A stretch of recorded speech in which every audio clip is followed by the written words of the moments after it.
1973, zona pantanosa, Pascagoula. 1973, año de los humanoides. 1973, dos hombres ven algo oficialmente imposible. 1973, terror, miedo e investigación policial.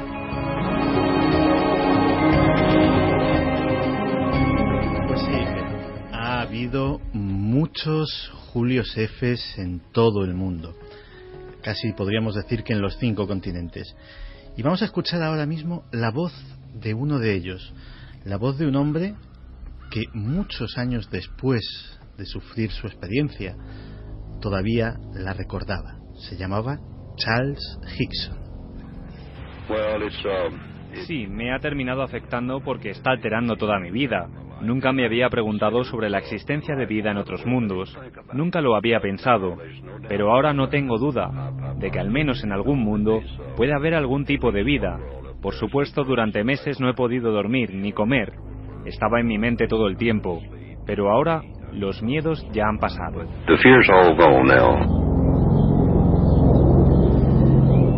Esto se lo comentaba a Joseph Allen Hynek, uno de los investigadores del fenómeno más notables de todos los tiempos, que se presentó a entrevistar a ambos testigos prácticamente pues al poco de conocerse la noticia. El pasado 18 de septiembre Charles Hickson nos dejó. Falleció de muerte natural, ya muy anciano, y posiblemente se llevó con él el recuerdo de uno de los casos de abducción más notables, por lo extraño, de todos los tiempos. Hay que remontarse efectivamente a ese 1973, cuando él, que entonces tenía 42 años, y un compañero de trabajo trabajaban en un astillero en Pascagoula, en Mississippi. Calvin Parker, de 19 años, era un compañero más joven, pues deciden pasar su tarde libre tranquilamente pescando en un muelle.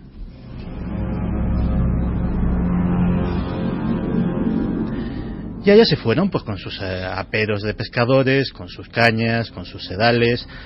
Y tras unas horas, cuando estaba atardeciendo, comenzaron a percibir un sonido vibrante, un sonido, una especie de zumbido pulsante que no sabían muy bien de dónde procedía. Automáticamente miraron hacia el horizonte y distinguieron dos luces azules como los faros de un coche que se dirigía hacia ellos a gran velocidad. Esas luces azules pronto dejaron ver tras sí lo que parecía la forma de una nave abombada, el aspecto de un gigantesco balón de fútbol americano, un gigantesco balón de rugby que cuando lo tuvieron más cerca estimaron que tendría un tamaño de más de 30 metros. Algo muy parecido, tanto el zumbido, el sonido y sobre todo la descripción de una gran nave, muy parecido a lo de Julio F. Pues sí, de hecho el caso tiene muchísimos puntos en común, como los tienen muchos casos de abducción.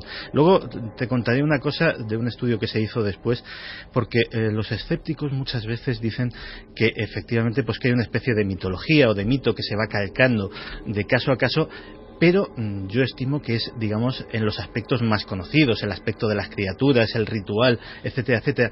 Pero en su momento una investigadora británica, Jenny Randles, hizo un estudio sobre 50 casos de abducción y algunos detalles nimios, de esos que nunca se mencionan por ser excesivamente banales o por no tener importancia, también coinciden. Aspectos que no son ni mucho menos los que se destacan en los libros o los que se suelen presentar como espectaculares en los casos. Con lo cual le da al fenómeno, a esas coincidencias, una pátida de autenticidad que lo hace aún más inexplicable. Pero volvamos con Calvin y con Charles. Se quedaron, imagínate, atónitos mirando aquel gigantesco balón de fútbol con dos ojos azules que los miraban fijamente y justo en el frente, en medio de esas dos luces, se abrió lo que parecía una puerta. No había puerta como tal, lo que se abría era la abertura, una abertura de la que se despedía una claridad importante, un rectángulo de luz del que emergieron tres criaturas. Y aquí es ya cuando ese asombro dejó paso al miedo, porque las formas de las criaturas posiblemente sean de las más extrañas que se han dado en toda la historia de la ufología. Eran evidentemente humanoides, de un tamaño considerable, posiblemente más allá de los 2 metros.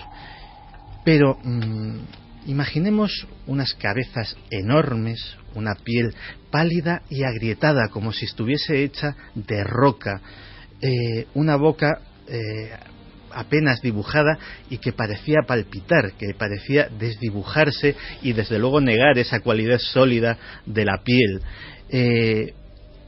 Y el aspecto más extraño, tenían unas extrañas cabezas, apenas con un cuello muy corto, pero que tenían unas prominencias a modo de nariz y de orejas, como conos, como si a un muñeco de nieve le hubiesen colocado unas zanahorias, o tal vez un extraño robot o un muñeco de hojalata como el del Mago de Oz.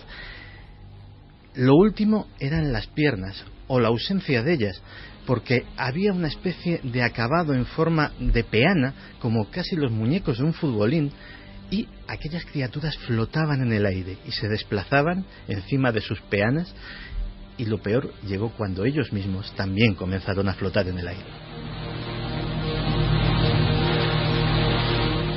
Idéntico a lo que contaba, eso de flotar repentinamente o verse arrastrado, el cazador cazado, Julio F. Pues sí, pero cuando flotaron en el aire en dirección hacia estos seres, que los cogieron en sus brazos para introducirlos en la nave, descubrieron el aspecto, digamos, más inquietante de su fisonomía, y eran sus brazos, porque los brazos estaban terminados en grandes pinzas como de una langosta, y que les cogieron por los brazos y los introdujeron en aquella nave, levitando todo el rato, sin tocar el suelo, sin caminar. Lo mismo que los seres que les llevaban, fueron introducidos en una cámara, separados, y Hickson, que es posiblemente el que tenía los recuerdos más vívidos, porque su compañero, tal era el terror, había perdido el conocimiento. Justo cuando aparecieron esos seres se había desmayado, y aún así es su cuerpo absoluto. ¿Por el horror? Sí, por el horror de ver aquellas criaturas imposibles flotando en el aire y dirigiéndose hacia ellos. Pues él había perdido el conocimiento, pero Hickson se conservaba perfectamente lúcido, y vio cómo le introducían en una cámara, y una especie de ojo mecánico recubierto de una especie de neblina azul fosforescente empezaba a examinarle todo el cuerpo por todos los ángulos, cambiándole de postura a los seres para que aquel brazo mecánico coronado en un ojo pues pudiera observarle mejor. También hay cierta similitud a lo que contaba Julio F. de esa esfera de la que salían una especie de sedales, ¿no? O de finos hilos. Al contrario que Julio F., Charles Hickson no estaba ni mucho menos tranquilo ni plácido. De hecho, con una sinceridad que le honra, confesaba que tuvo un ataque de histeria, que comenzó a patalear, a gritar, a suplicar y a llorar porque no entendía absolutamente nada de lo que estaba sucediendo, y de hecho guardaba unos recuerdos bastante nebulosos de lo que ocurrió en ese examen. Solamente sabe que en lo que para él fueron pocos minutos, de repente se vio otra vez en el suelo, en el muelle, contemplando esa especie de forma de balón de rugby, acompañado de su compañero, que también miraba con una expresión de terror, como dice, que no lo había visto nunca. Estos dos hombres al principio decidieron guardar el secreto por aquello de, lógicamente, que no les tomaran por locos y cómo explicaban su experiencia, pero tras hablar un rato llegaron a la conclusión de que tal vez el gobierno podría interesarle aquello, o tal vez deberían dar aviso a las autoridades, porque vaya usted a saber si estábamos ante una invasión extraterrestre o qué cosa semejante. Se ejercieron de patriotas americanos. Efectivamente. Y se dirigieron a la base de la Fuerza Aérea de Kessler, que está allí también en Mississippi, concretamente en la ciudad de Biloxi, y intentaron hablar con los oficiales de guardia. Lo consiguieron, y estos le dijeron que bueno, que les creían, pero que la Fuerza Aérea no tenía ninguna potestad para investigar aquello, ni estaba interesada. El proyecto Libro Azul acababa de clausurarse hacía unos años, y pues que tal vez deberían notificarlo a la policía. Y eso es lo que hicieron. Se fueron a ver al sheriff Diamond, sheriff del condado de Jackson, que era el que correspondía a aquel lugar, que bueno, escuchó la historia con no poco escepticismo y decidió aplicar una experiencia que hacía con algunos criminales. Les dijo que vale, que iban a ir al muelle a comprobarlo y que mientras tanto, que si podían esperar en una sala, pues luego continuarían con el interrogatorio. Era una sala especial que tenía el sheriff Diamond, en la cual dejaba a los sospechosos que tenían contradicciones y les hacía una especie de careo secreto. La habitación estaba equipada con micrófonos y se grababa absolutamente todo lo que decían. De tal manera que el sheriff pensaba que ellos, pensándose que estaban solos y que nadie les oía, pues digamos que manifestarían si el truco o el engaño existía o si realmente eran sinceros. La cinta que se conoce en el ámbito ufológico como la cinta secreta. La cinta secreta. La cinta secreta es más bien la cinta discreta, como dirían los masones, porque existe, está disponible para que los investigadores accedan a ella en la oficina del sheriff del condado de Jackson, pero no ha sido nunca difundida. Es decir, el investigador puede ir, puede oírla, puede transcribirla, pero no puede ni copiarla ni llevársela. Pero nosotros hemos tenido acceso a parte del contenido de esa conversación. Y el sheriff Diamond se llevó una gran sorpresa cuando desde otra sala escuchó esta conversación. Tengo que volver a casa, irme a la cama o tomarme alguna pastilla para los nervios. O ver a un médico o algo. No puedo soportarlo, estoy a punto de volverme loco. Te prometo que cuando pase todo esto te daré algo para solucionarlo y que así puedas conseguir algo de maldito sueño. No puedo dormir, estoy cerca de volverme loco. Mira, Calvin, cuando nos sacaron de aquella cosa, aquella maldita cosa... Mis brazos, mis malditos brazos, recuerdo que ellos los congelaron y no me podía mover, como si hubiese pisado una serpiente de cascabel. No lo hicieron así conmigo. Perdí el conocimiento. Espero que nunca lo pierda el resto de mi vida. Nunca he visto nada como aquello en toda mi vida. No puedes hacer que la gente lo crea. No quiero quedarme sentado aquí, quiero ver a un doctor. Mejor que despierten y empiecen a creer. Mejor que despierten y que así empiecen a creer. Pero ¿viste cómo se levantó la maldita puerta? No sé cómo se abrió, hijo. No lo sé. Simplemente se recolocó y como aquellos hijos de puta, simplemente como si salieran. Lo sé. No puedes creerlo. No puedes hacer que la gente lo crea. Estaba paralizado justo entonces. No me podía mover. No lo creerán. Quizá algún día de estos lo hagan, aunque puede que sea demasiado tarde. Siempre pensé que había gente de otros mundos allí, pero nunca creí que me sucedería esto a mí. Sabes que no bebo. Lo sé, hijo. Cuando llegue a casa me voy a poner otro trago. Me hace dormir. Mira, ¿para qué estamos sentados? Voy a contárselo a Blanche. ¿A qué estamos esperando? Voy a ir a casa. Estoy enfermo. Voy a salir de aquí.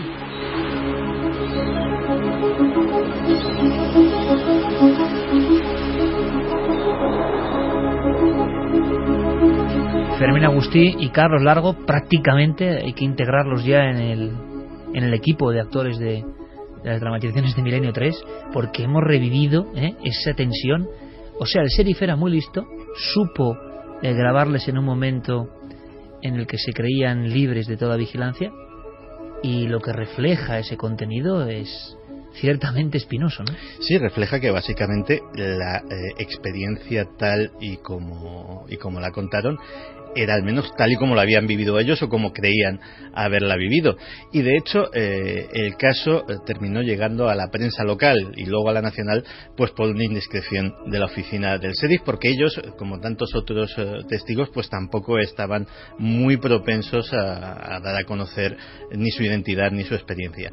Eso llevó a que Hynek y otros investigadores se acercaran hasta Mississippi, y después de las entrevistas comenzaron la serie de regresiones hipnóticas en las cuales revelaron muchos más detalles, sobre todo Calvin, que era el que, por haber estado inconsciente y porque posiblemente era el que más pánico sentía de los dos, pues tenía una absoluta falta de memoria de casi todos los detalles.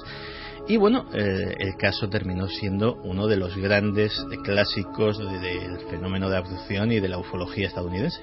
Santi, y también tuvieron pesadillas, terrores recurrentes, o sea, no solo durante el incidente, sino que eso parece que persigue la vida de las personas.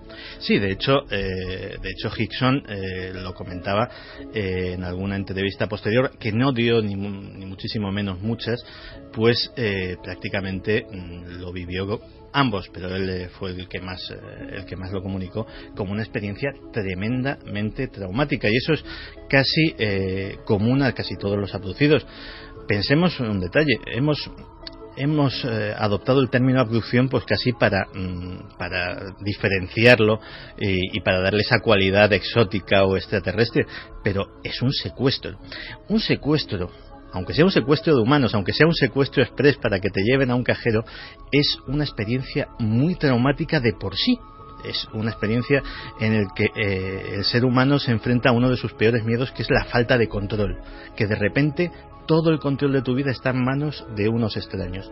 Ahora multiplica ese terror que produce cualquier secuestro por esas circunstancias tan sumamente extrañas y tan sumamente anómalas que te hacen dudar de la realidad, de tu propia mente, etcétera, etcétera. El trauma es tremendo, aunque no te hicieran nada esos secuestradores de otro mundo para borrarte la memoria, el propio estrés postraumático te produciría esa amnesia y tendrían que sacarte esos recuerdos con cuentagotas o, como suele ser, a través de la regresión hipnótica. Nunca antes habías estado tan cerca de lo desconocido. Milenio 3. Cadena SER. Imagínense un mundo sin crímenes. Perdí a mi mejor amigo. Perdí a mi tío. Perdí a papá. Perdí a mi padre. Perdí a mi mujer. Hace apenas 6 años la tasa de homicidios en este país había alcanzado proporciones de epidemia. Parecía que solo un milagro detendría aquel baño de sangre. Pero en vez de un milagro se nos concedieron 3. Los precognoscentes. En solo un mes con el programa Precrimen, el índice de asesinatos en la ciudad de Washington se redujo un 90%. Iban a esperarme en mi coche. Iba a violarme. Iba a apuñalarme. Aquí. En un año, Precrimen acabó de forma efectiva con los homicidios en la capital del país. Durante los 6 años que ha durado este sencillo experimento, no se ha cometido un solo crimen. Ahora Precrimen puede funcionar para usted. Queremos tener la absoluta certeza de que todo americano pueda confiar en la infalibilidad del sistema y de que aquello que garantiza nuestra seguridad también garantiza nuestra libertad. Precrimen funciona. Funciona.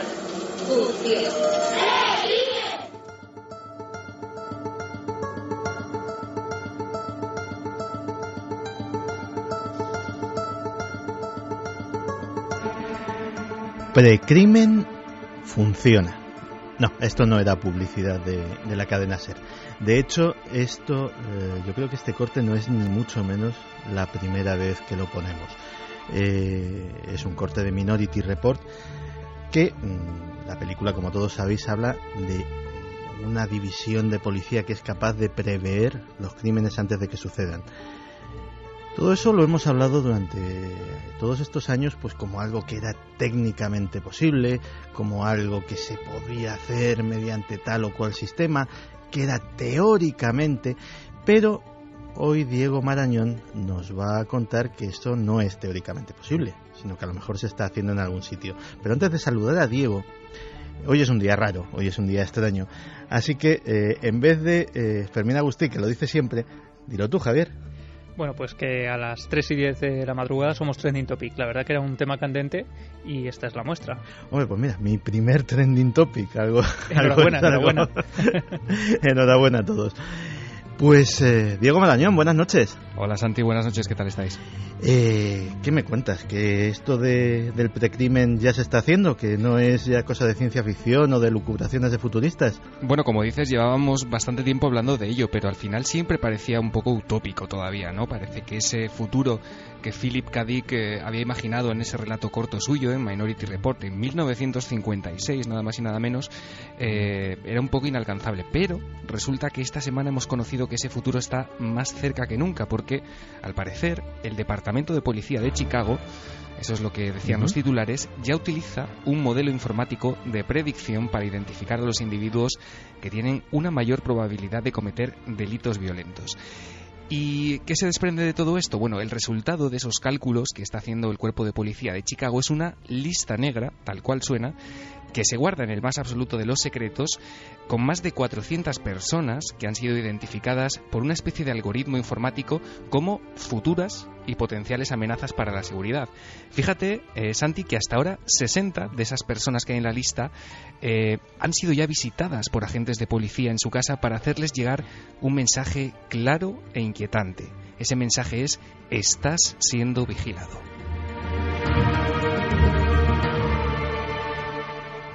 Vamos a ver, Diego, me estás diciendo que hay 400 personas, 400 ciudadanos de Chicago, que un programa informático ya los ha señalado como futuros delincuentes y que algunos de ellos la policía les ha ido a ver y les ha dicho que, bueno, cuidado con lo que haces, que sabemos que estás pensando algo malo. Te estoy diciendo exactamente eso, y además es que muchos de ellos ni siquiera tienen antecedentes penales, son ciudadanos como tú y como yo, que jamás han tenido ni un solo problema con la policía, que no han pasado una noche en el calabozo, pero que sin embargo, por determinadas circunstancias, desde hace unos meses están en esa lista negra. Este proyecto, Santi, lleva en marcha desde el año 2009. Se puso en marcha gracias a una inversión de $2 millones por parte del Instituto Nacional de Justicia. Y, como te digo, utiliza una especie de algoritmo que ha sido desarrollado por Miles Wernick, que es un profesor e investigador del Instituto de Tecnología de Illinois. Este hombre lleva desde los años 80 haciendo trabajos de este tipo, de análisis predictivo, trabajando con las fuerzas militares de Estados Unidos, y ese algoritmo se basa en los antecedentes penales para identificar no solo a los que se consideran pues probables infractores reincidentes, sino también, como te digo, a personas que tienen que sin tener antecedentes penales sí que tienen algún tipo de contacto con delincuentes. Y además no solamente eso, sino que los clasifica, los ordena en una especie de ranking en función del riesgo. Por eso en esa lista están también los nombres de personas que no tienen problemas con la policía, pero que viven, por ejemplo, en un barrio conflictivo, o cerca de personas que sí que los tienen, o comparten amistades comunes. Factores todos estos que les hacen pues más proclives a estar involucrados en algún tipo de delito o en acto criminal o violento. Estamos así pues más cerca que nunca de ese concepto que parecía que no iba a llegar, que es el de culpable por asociación. Conoces a alguien que es culpable, por lo tanto tú pues puedes estar cerca de convertirte en objetivo de la justicia, ¿no? Eso es lo que proponía Minority Report, una especie de predicción del crimen. Fíjate que lo decíamos en algún momento de esta temporada cuando hablábamos de los algoritmos y de la capacidad que tenían de escribir música hasta predecir pues el futuro de las relaciones internacionales. Quién sabe si hay algún algoritmo ahora mismo tratando esta crisis de Crimea.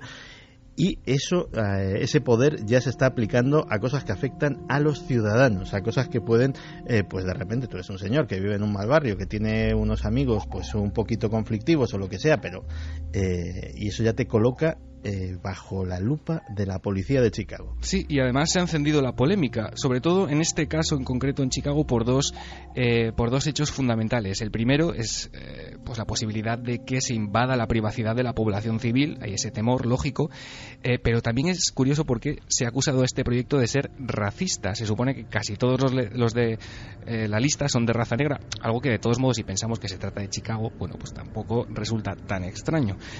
Hay antecedentes curiosos, Santi, porque no es el primer proyecto de este tipo que ¿No es el primero? No es el primero que sale a la luz. Hace ya unos años se habló de algo conocido como PredPol, una especie de software, un programa informático que estaban utilizando las autoridades estadounidenses, sobre todo en ese país, aunque empezó a testarse en Inglaterra, y que al parecer pues acierta también bastante a menudo. Este software, fíjate, te doy unos datos rápidos. Ha reducido un 13% las actividades criminales de la ciudad de Foothill en Los Ángeles, y los robos en viviendas de la ciudad de Santa Cruz, en California, por ejemplo, han descendido un 30%. En esa misma ciudad, que es donde pues el programa tiene, digamos, más éxito, la tasa de criminalidad en general bajó del 27 al 12%. Pero ¿qué es PredPol? Bueno, nos lo va a explicar Zach Friend, que es un analista criminal de la policía en esta ciudad, en Santa Cruz, California. Le escuchamos. Funciona de modo similar a como predecimos las réplicas de los terremotos. No se pueden prever los terremotos, pero sí sus réplicas. Resulta que cuando se produce un crimen podemos averiguar si habrá repeticiones asociadas. Lo que el algoritmo permite saber a los agentes es dónde y cuándo ocurrirá un delito. El algoritmo proporciona zonas de 150 por 150 metros divididas en cuadrados a las que acuden las patrullas. No les dice qué hacer, no es algo que reemplace la intuición, simplemente les permite centrar sus esfuerzos en esas áreas.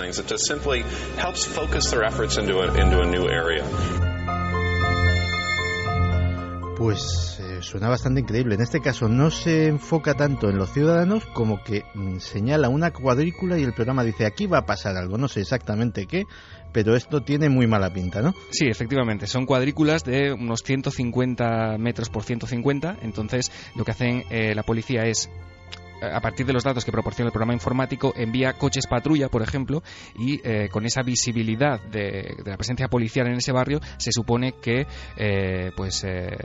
asustas de alguna manera a los probables o previsibles delincuentes para que lleguen a hacer sus acciones criminales o delictivas, ¿no?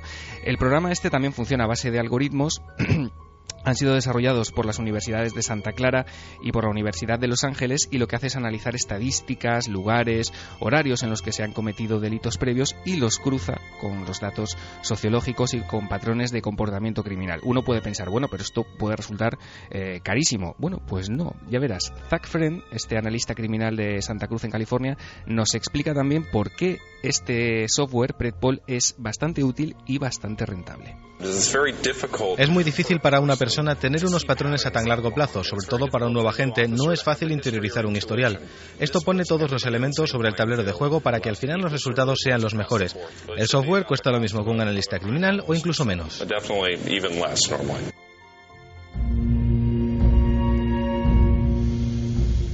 Pues fíjate que en un debate lo hablábamos, que estos algoritmos y estos robots podían ir quitando puestos de trabajo a la gente.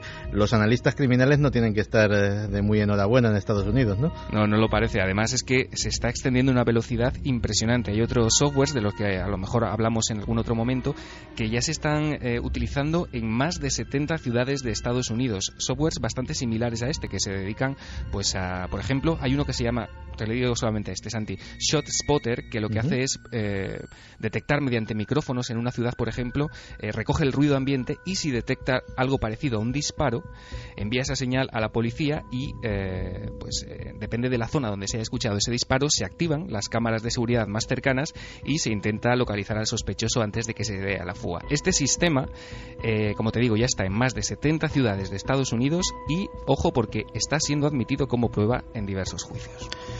Pues caramba, digo, muchísimas gracias. Habrá gente que le parezca muy bien todo esto y que todo lo que vaya en beneficio de la seguridad de la gente, pues obviamente es beneficioso para todos, y habrá alguno que pensará que todo esto es el primer paso de una vigilancia del gran hermano por parte de robots. Esto solo lo dirá el tiempo. Pues sí.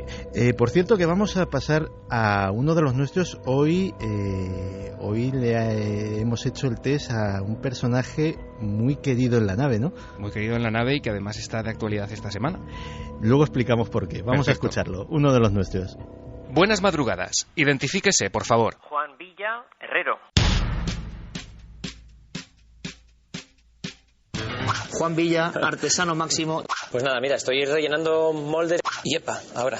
Esto parece plutonio. Casi lo tenemos, ya está. Emergiendo, ¿no?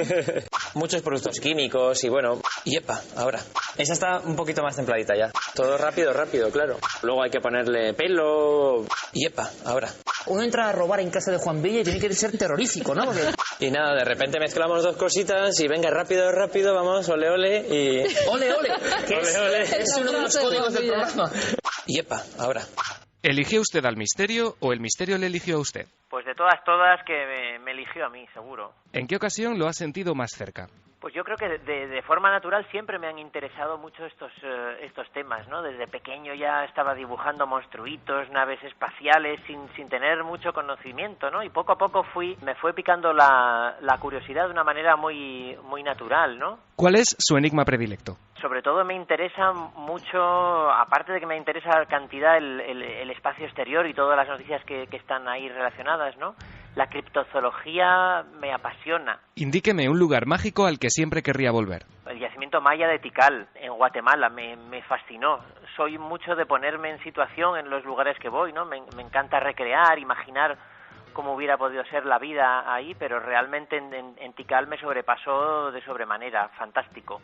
¿Y uno al que jamás regresaría? De momento puedo decir que regresaría a todos. ¿Somos producto del azar y la evolución o hay algo más? Pues yo para mí lo tengo, porque claro, tiene que ser una mezcla, no puede ser única y exclusivamente de ninguna de las dos. ¿Qué hay más allá de la muerte? Para mí tiene que ser algo tan fundamental y tan primigenio como el propio nacimiento, ¿no? ¿Teme la llegada de ese momento? No, para nada. ¿Supersticioso? Con depende de qué cosas, sí. La verdad es que sí, un poco maniático a veces, sí. Dicen que todo gran proyecto ha de dar sus primeros pasos en un garaje. ¿Usted qué opina? Pues que me viene al pelo. Porque aparte de en los años de adolescencia estar trabajando y modelando en un trastero, el primer taller que tuvimos fue con otros amigos y era un garaje chiquitín donde estábamos experimentando, pintando, modelando sin cesar todo el día, ¿no? En su caso, ¿el efecto milenio venía de serie? Pues yo creo que viene de serie, viene incorporado, ¿no? Y la verdad es que es un gusto ahora formar parte de esta gran familia, porque antes todas estas inquietudes estaban ahí, pero quizás no las tenía igual de encauzadas. Imagine que le pido que me encuentre una pieza concreta en su almacén. ¿En serio sabe dónde está todo? Yo creo que podría decir casi en un 95% que sí, a fin de cuentas son mis criaturitas, ¿no? Más o menos las tengo localizadas, sí. ¿Es la nave del misterio el último reducto televisivo de los artesanos? En cualquier momento esto hubiera sido una apuesta muy, muy valiente y muy extraña, ¿no? Pero hoy por hoy, con el panorama no solamente televisivo, sino con el panorama actual, realmente es una apuesta excepcional. ¿Cuál es la pieza que le ha dado más guerra en todos estos años? Podría destacar quizás la exposición de chamanes que hicimos. ¿Y la pieza que casi no llega a plató? Nos pasó con la reproducción de Abraham Lincoln, ¿no? La estábamos terminando de pintar el mismo día de ir a plató a rodar. El caso es que yo estaba agotado porque no había dormido nada en un par de días y excepcionalmente me monté en el transporte con la escultura. El caso es que de regreso empezó a nevar, bueno, tuvimos un accidente, no pasó gran cosa, pero fue un follón, así que Abraham Lincoln se lleva la palma, sí. Acaba de producirse el desembarco extraterrestre. ¿Para cuándo el desembarco faraónico? ¡Wow! Egipto.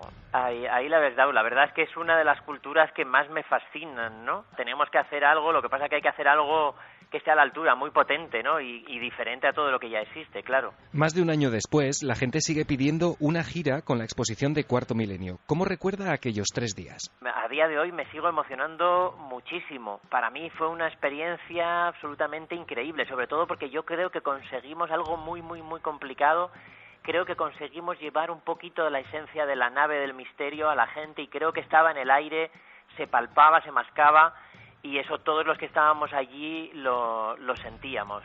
¿En qué cree Juan Villa? Pues sin duda una de las cosas en las que más fe tengo es en el potencial humano. ¿Cuál ha sido el fregado más grande en el que se ha metido? Podría decir por redundar que la exposición realmente fue una cosa espectacular, ¿no? En apenas 3 días, como imagen os puedo contar que me quedaría en plena calle centro de Madrid, en plena calle Hortaleza, por la puerta de acceso no nos entraban las piezas más grandes, que eran una calavera de Estella gigante y un toro de guisando. Cortamos el tráfico, bajamos con nuestros trastes y la gente se bajaba de los coches para hacer fotografías, ¿no? Por lo insólito. Si piensa en su infancia, la imagen que aparece en su memoria es... En mi pueblo donde nací, en Luarca, en el pequeño cine que ahí había, recuerdo de haber visto la película de la historia interminable, ¿no? Y me fascinó aquel imaginario de seres y de posibilidades fantásticas. ¿A quién le encantaría haber conocido? El artesano, el escultor que estuvo tallando la esfinge de Gizeh en Egipto, ¿no? Imaginaros cómo tuvo que ser ese momento que ha pasado tan tremendamente a la historia, ¿no? ¿A qué tiene miedo? A las atrocidades del ser humano. ¿Un libro y una película? Voy a elegir el perro de los Baskerville y películas, podría decir Cristal Oscuro, El laberinto, otra vez La historia interminable. Un pintor y un músico. Me apasiona Kandinsky, Vasily Kandinsky. Y un músico, aunque suene muy clásico, pero yo lo conocí desde pequeñito, y es Mike Oldfield, ¿no? Acabemos con un vicio confesable. Yo creo que puede ser guardarlo todo, porque la verdad es que si venís aquí al taller, me encanta guardarlo todo, no solamente, lógicamente, las piezas terminadas de atrezo, pero cualquier cosa, me resisto a tirar un palillo, una rueda, una impresora vieja, siempre me gusta guardar todas estas cosas. Gracias por su colaboración. La identificación ha sido completada con éxito. Desde este momento puede considerarse de forma oficial y por méritos propios uno de los nuestros.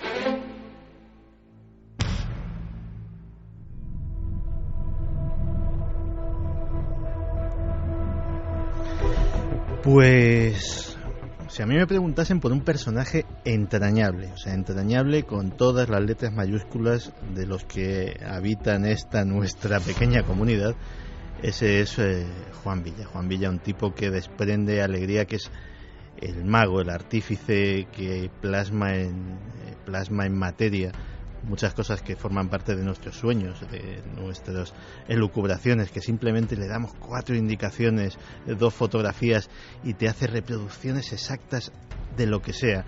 Y un tipo con una calidad humana extraordinaria. Hay una frase de Juan Villa que nos la ha pegado a todos. Cuando dice ole ole, ole ole es una expresión muy suya, y yo creo que no hay nadie del equipo de Cuarto Milenio que no diga ole ole en algún momento ya del día o de la semana. Diego, decíamos que Juan era noticia por... Esa es noticia pues precisamente por ese grandísimo trabajo que hace cada semana en la nave del misterio, porque este miércoles, Santi, la Academia de las Ciencias y las Artes de Televisión anunciaba a los candidatos a la 16ª edición de los Premios Iris de Televisión.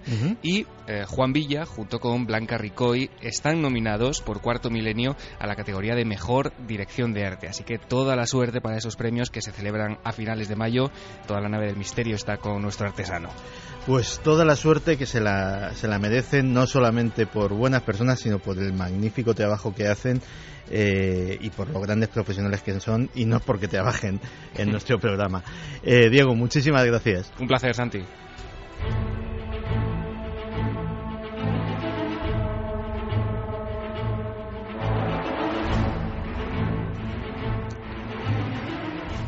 A ver, Javi.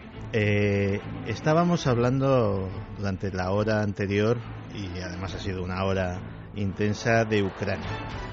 En Ucrania, fíjate que tuvo su origen uno de los movimientos feministas más extraños, o por lo menos que le está dando al feminismo una especie de nuevos aires o de nuevas formas, llámalo como quieras, que son las Femen. Todos conocemos sus manifestaciones, todos conocemos su forma de expresarse, pero me comentabas que bueno, que esto vale, que puede que sea muy nuevo, pero no es en el mundo de las reivindicaciones feministas ni mucho menos lo más extraño que se haya podido hacer. Y me dabas unas siglas, unas claves ahí un poco extrañas. ¿Qué es esto que me traes?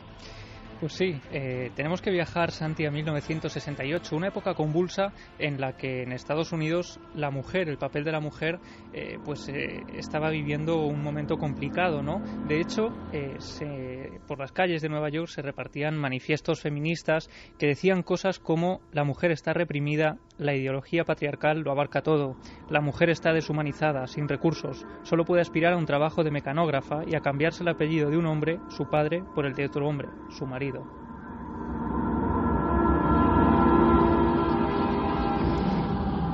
Todo eso pues me parecen reivindicaciones muy justas, y de hecho pues hemos pasado una jornada precisamente para recordar la desigualdad que todavía hay entre hombres y mujeres en nuestra sociedad. Pero vale, esto es Milenio 3, ¿esto qué tiene que ver con nosotros?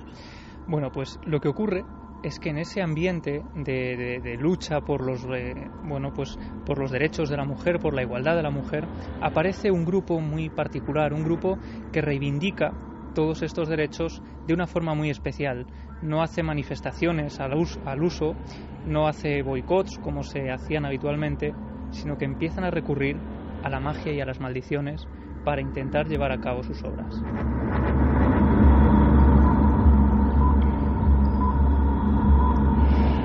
y deciden elegir un nombre muy particular, Witch.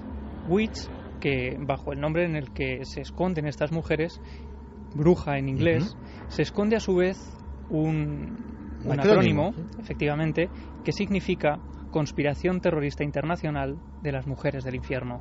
Pero terrorista. Bueno, eso es lo que ellas decían. En el fondo, a lo que ellas iban era que las brujas fueron las primeras mujeres perseguidas, ellas decían las primeras víctimas de la historia, las primeras oprimidas, y ellas querían reivindicar ese espíritu, el espíritu de la bruja, pues como una forma de poner a la mujer en el lugar que merecía, ¿no? Precisamente para eso, ellas utilizan esas armas, los conjuros, los hechizos mágicos para conseguir sus propósitos, anuncian el retorno de las brujas. Los medios de comunicación aseguran que este grupo de mujeres lleva a cabo un discurso violento y casi apocalíptico, recuperaban un lenguaje místico y colocaban a la filosofía oculta al servicio de la herejía feminista.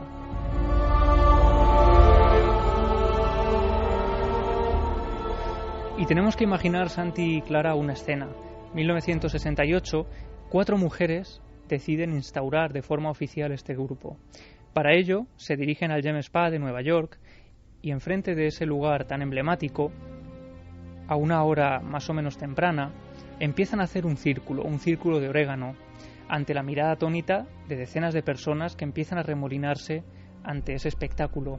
Estas mujeres van vestidas completamente de negro, llevan la cara maquillada de un color blanquecino, casi mortuorio, y se introducen dentro de ese círculo. Empiezan entonces el maleficio.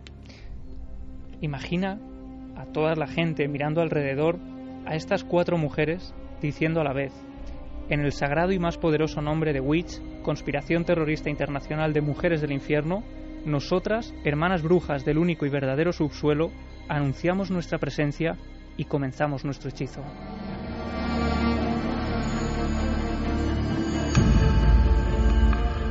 Y aprovechan para maldecir entonces al juez Huwaki, un hombre que estaba apresando a mujeres que se manifestaban públicamente. Ellas decían que este hombre estaba llevando a cabo una caza de brujas. Finalmente, tras la maldición a este personaje, Sharon, una de las mujeres, una de las primeras witch, lee la última parte del conjuro. Dice: esta es por fin la estación de la bruja. El mismísimo Satán se sienta en este comité. Hombres muertos se sientan en este comité. No hemos terminado. Acabamos de empezar.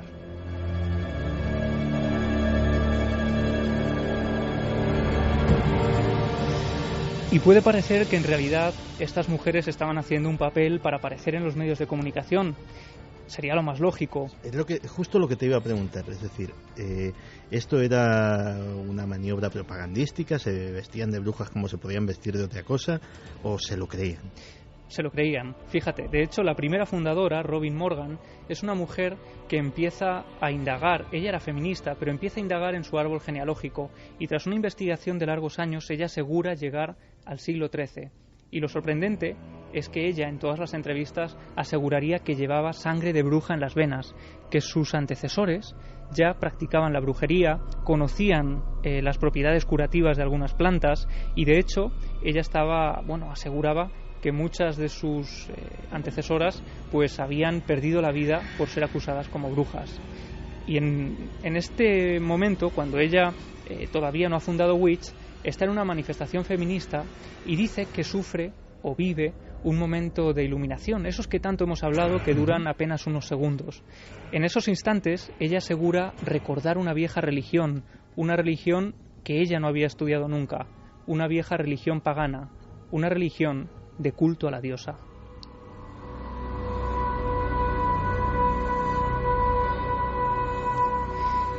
Y es entonces cuando esta mujer, Robin Morgan, decide agrupar a una serie de mujeres que se consideran brujas para llevar a cabo estas reivindicaciones. En varias entrevistas empieza, claro, el fenómeno se hace tan popular que los principales medios de comunicación quieren dar con ellas.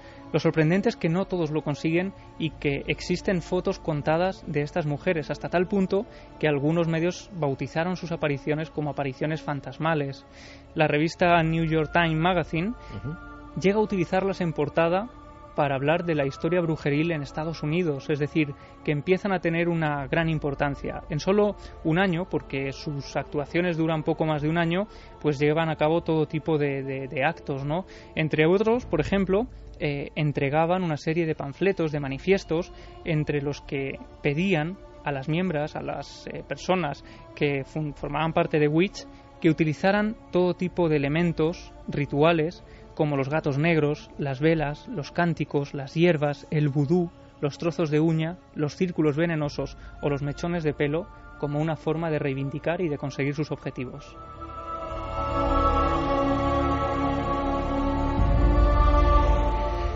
¿Y sabemos de más acciones de estas multitudinarias que hubiesen llevado a cabo?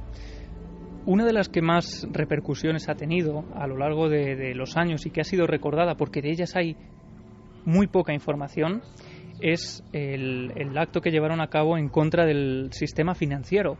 Deciden reunirse para atentar contra Wall Street, deciden mandar una maldición a Wall Street y se reúnen en la noche de Halloween del año 68, de 1968. Estas mujeres, un grupo de mujeres enlutadas, decide reunirse frente a la sucursal del Chase Manhattan Bank y cuando cae la noche empiezan el aquelarre. Lo que el diario Rat describió como estas mujeres, con los ojos cerrados y las cabezas agachadas, invocaron un hechizo de las brujas argelinas mientras anunciaban el próximo hundimiento de la bolsa.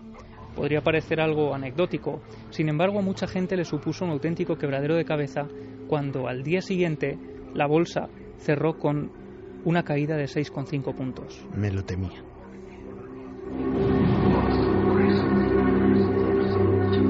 Y por ejemplo, otro de los actos multitudinarios a los que accedieron fue la convención del Partido Demócrata de 1968. En aquella época y en aquella convención en concreto, el partido estaba dividido por la guerra de Vietnam. Había un ambiente muy convulso en la sala. Y hay un momento en el que en medio de las discusiones, una puerta, la puerta que hay al final del palco, se abre de par en par dando un fuerte golpe. La gente se gira y se queda horrorizada cuando descubre que paseando por el centro de la sala está Sharon Krebs. Ellas no lo saben, pero es miembro de Witch, es una persona que forma parte de estas brujas modernas y lo que hace horrorizar a las personas, al público que está allí, es que sobre una bandeja lleva la cabeza de un cerdo.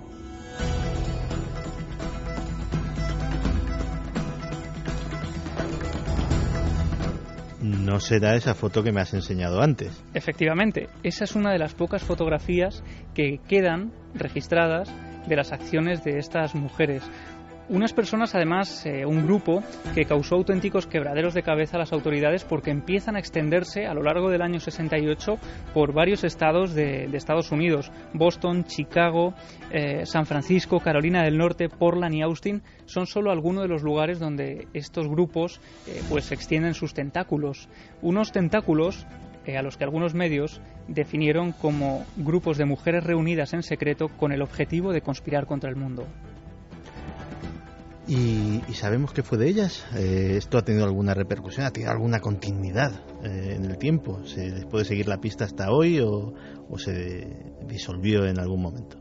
Pues fíjate, sus actuaciones eran tan incómodas que las autoridades tomaron cartas en el asunto de manera muy rápida. Como decimos, duraron poco más de un año. Lo que ocurre es que durante ese año se apresan a varios miembros de Witch, se les acusa de conspiración y llamamiento a la violencia, se las encarcela. Algunos periódicos, incluso a favor de estas mujeres, llaman a todo este fenómeno una nueva caza de brujas, y lo más sorprendente es que al final, cuando vuelven a quedar unos 5 o 6 miembros de Witch, deciden disolverse, pero después de hacer un último maleficio. Otra vez en la noche de Halloween, esta vez del año 69, las últimas Witch se reúnen en una plaza de Nueva York y lanzan la maldición diciendo: nuestra hermana Justicia se encuentra encadenada y atada. Nosotras maldecimos la tierra en la que murió. ¿Y nunca más se supo? Nunca más se supo. Sí que durante el año 1970 hubo alguna escisión. Algunos miembros fundaron el grupo El Aquelarre y continuó este grupo durante unos años, pero desde luego no tuvo la fuerza que había tenido Witch. Algunos otros miembros feministas pues formaron nuevos grupos que utilizando estas siglas daban otras frases, pero poco más se supo. Ahora, gracias a la editorial La Felguera, que ha publicado los primeros comunicados y hechizos de esta conspiración terrorista internacional de las mujeres del infierno, pues podemos saber algo más del tema. Pues la verdad es que no es fácil, me has conseguido sorprender. O sea, esto no conocía yo en absoluto nada de su existencia. Tú tampoco, supongo, Plata, ¿no? No. Y bueno, la brujería como forma de reivindicación político-social. Bueno, pues ahí lo dejamos. Cosas más extrañas se han visto, pero pocas.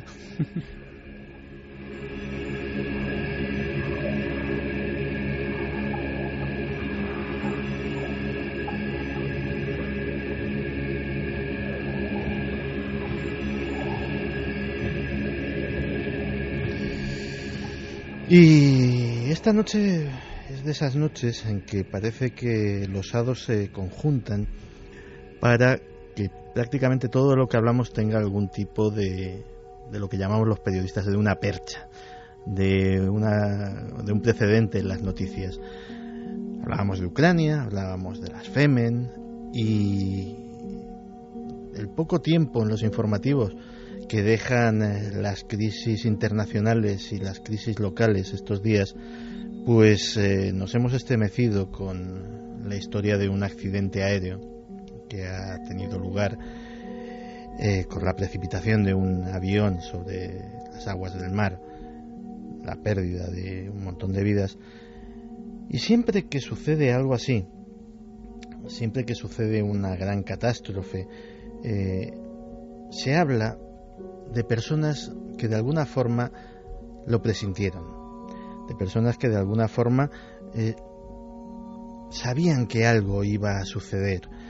Algunos, y los casos más conocidos, por ejemplo, hacen referencia al Titanic, incluso salvaron la vida gracias a esos presentimientos.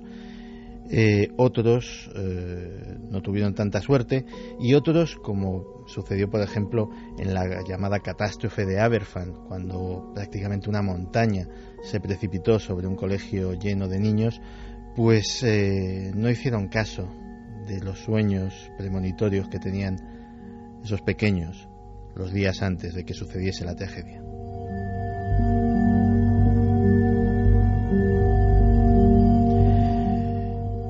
Vamos a escuchar un sonido que nos va a traer a una fecha terrible dentro de la historia reciente de la ciudad desde la que os hablo, de Madrid. Sucedió en el aeropuerto de Barajas, cuando el día a día normal, el ir y venir de los aviones, de los pasajeros, se vio interrumpido por algo inesperado y terrible. Fuerte explosión en la terminal 4 de Barajas. Vamos a activar los colectivos. Ha sido el avión que se ha estampado. Silencio en radio si no es urgente. Al aeropuerto internacional de Barajas. ¿Ha explotado un avión? Tenemos un 75 en Barajas. ¿Qué es un 75? Un avión que ha explotado. Negativo simulacro, negativo simulacro. Recibido plan rojo, activamos plan rojo. Explotaba la hostia. Manda para allá todo el mundo. Suspende todos los servicios. Sí, eso dice. No intentaron ni nada, ¿no? No. ¿Tenéis el Viri que ha explotado? Yo no he desayunado ni he comido. Es un avión de Spanair que lleva 160 y tantos pasajeros. Por la hostia que se ha metido, atención, sí. Que necesita todo. Se está centrando igual que el punto que estamos.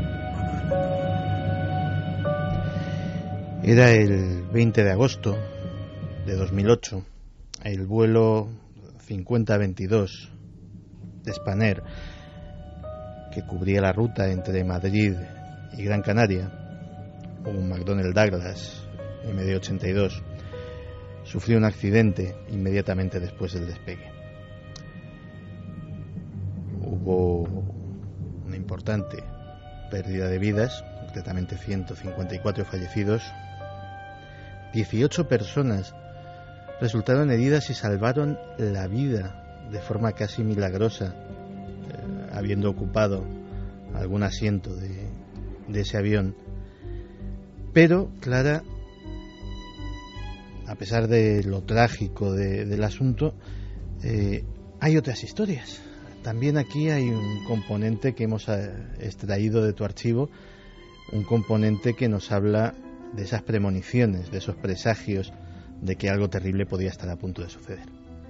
Sí, claro, porque cuando ocurren estas cosas, evidentemente, lo primero de lo que se habla es, por supuesto, de las víctimas, de la situación en la que quedan. Luego se hacen las preguntas, ¿no? ¿Qué ha pasado? ¿De quién es la culpa? Pero pocas veces se indaga en una especie como de limbo, de pensamientos, de situaciones que se han producido en las horas y en los días antes, que a lo mejor tienen que ver o pueden tener alguna relación con el accidente, y sin embargo sus protagonistas no son conscientes hasta que de repente se encuentran con la tragedia, ¿no? Y para muestra de esto vamos a traer dos testimonios muy interesantes esta noche. El primero es la protagonista de esta noche. La primera se llama Marta. Ella era azafata de Spanair cuando se produjo el accidente, y aunque ella no estaba en el avión, tenía que haber estado. Vamos a luego explicar por qué, ¿no? Marta tenía un sueño desde niña, un sueño que se le repetía con cierta frecuencia, lo que técnicamente en el estudio de los sueños se llama un sueño recurrente, hasta que incluso este sueño se llegó a incorporar en su vida de una manera increíble, ¿no? Es decir, lo asimiló como el sueño de siempre, ¿no? Tenía sus variantes, pero el desenlace era siempre el mismo, y ella misma nos lo va a contar. El sueño comenzaría desde que yo tuve conciencia y me empezó a apasionar el mundo de la aviación, y vamos, sabía que quería ser azafata o tenía cierto interés por la aviación. Y el sueño normalmente era que yo estaba en un avión, siempre de pasajera, y a última hora o no llegaba a entrar al avión, como eran repetitivos, eran diferentes a la noche, pero siempre era lo mismo, era que yo veía cómo ese avión despegaba y se hacía como una bola de fuego, y era repetitivo y lo pasaba mal. Tenía una sensación de que mal, pero en cierto modo también estaba como aliviada, decir, qué suerte.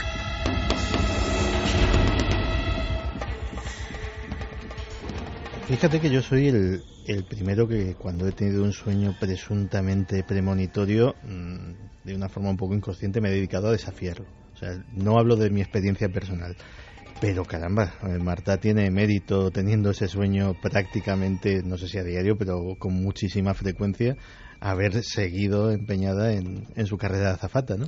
Sí, esto es una de las cosas que a mí me sorprendió y que le pregunté, digo, ¿cómo es posible? Porque muchas personas habrían desistido en esa vocación y habrían a lo mejor tirado por otra rama, ¿no?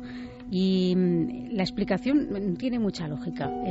Marta procede de una familia en la que su abuela es precisamente una de las primeras azafatas de España, de esas primeras promociones, y claro, Marta era de un pueblo, es de un pueblo pequeñito, y entonces veía todas esas vivencias, escuchaba a su abuela hablar, su abuela se había casado en el extranjero, había conocido otros lugares que Marta deseaba conocer, y por eso siguió fiel en su empeño, acabó su formación, es más, se fue a vivir a Londres, estuvo viviendo largos años en Londres para aprender bien inglés, y echó numerosos currículums en diferentes compañías, y curiosamente cuando la llaman para incorporarse a Spanair fue justamente 6 meses antes, poco más, poco menos, del accidente.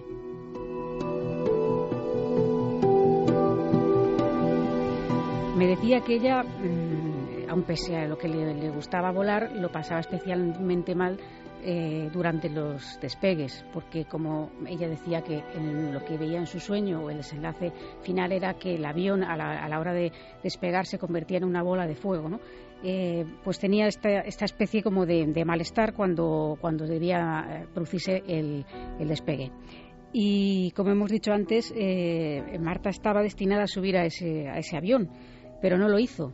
Y no lo hizo porque apenas, nos lo va a contar ella casi mejor, ¿no? Que nos lo cuente. Venga. Tenía la programación de un mes y me parece que tenía un retraso en un día, 2 días antes.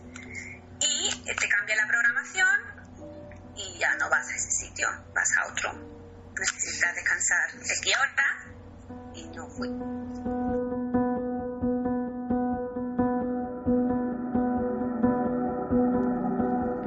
Estas programaciones se hacen con antelación, ella lo ha explicado, tenía una programación prácticamente de a un mes vista de los vuelos que tenía que tomar.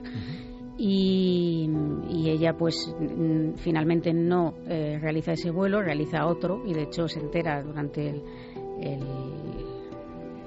mientras estaba volando de vuelta, al volver pues se entera de lo que ha pasado, ¿no? Y supongo que la noticia devastadora, ¿no?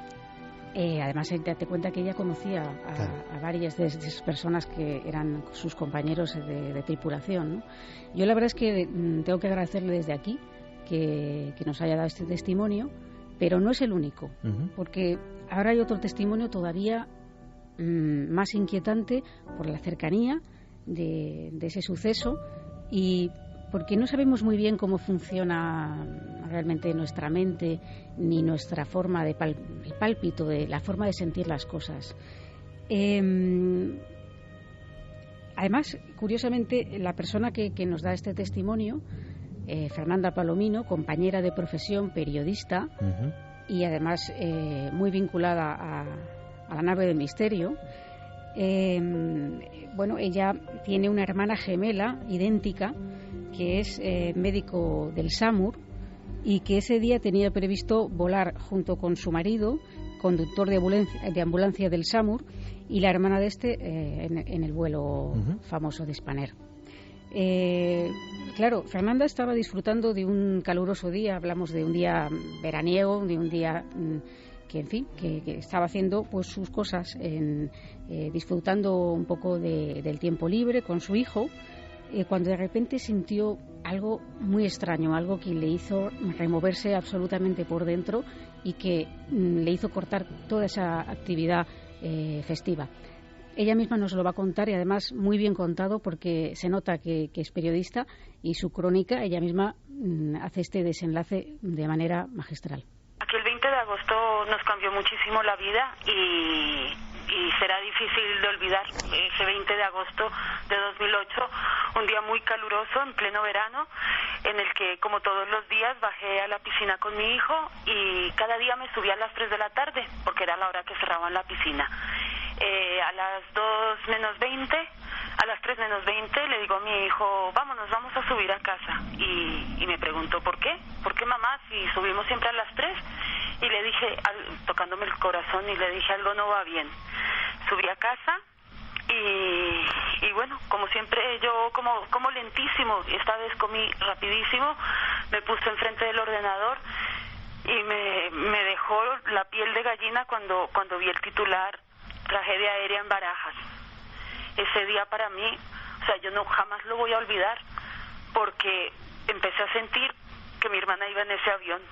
Mi marido me preguntaba, ¿pero y cómo sabes que va ahí?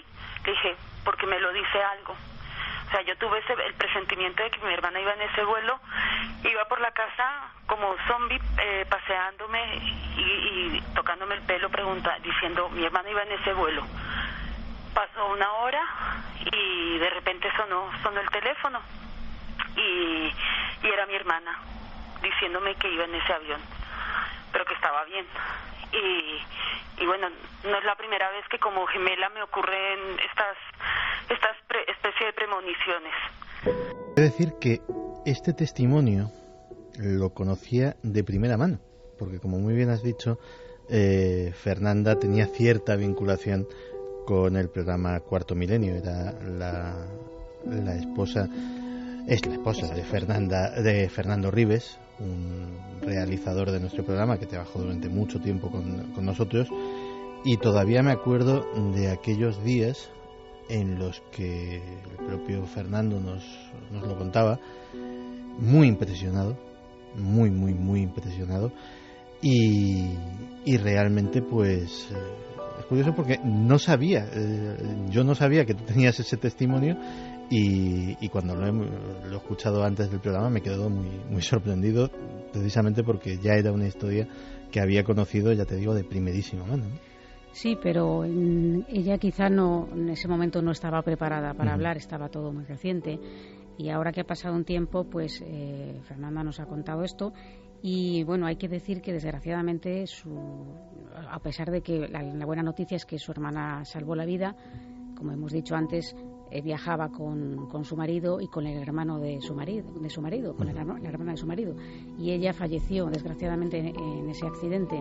No es la primera vez que le ocurre presagios relacionados con su hermana, digamos, de Fernanda hacia su hermana, porque en cambio su hermana hacia Fernanda no tiene ese tipo de vivencias, ¿no? Pero también me refirió un detalle que le había contado su hermana, que tuvo un sueño antes del accidente en el que se veía inmersa en un accidente de aviación y todos a su alrededor estaban muertos.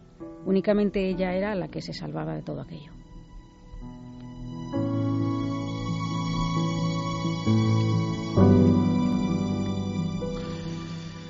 Pues impresionantes historias, como siempre que sabemos de estos testimonios. Los hubo relacionados con el tsunami, los hubo relacionados con las Torres Gemelas. Siempre que hay una acumulación de dolor y de muerte, parece que esa huella lo impregna todo, impregna incluso el pasado e impregna el futuro. Y algunas personas tienen la sensibilidad suficiente como para captar esa impregnación.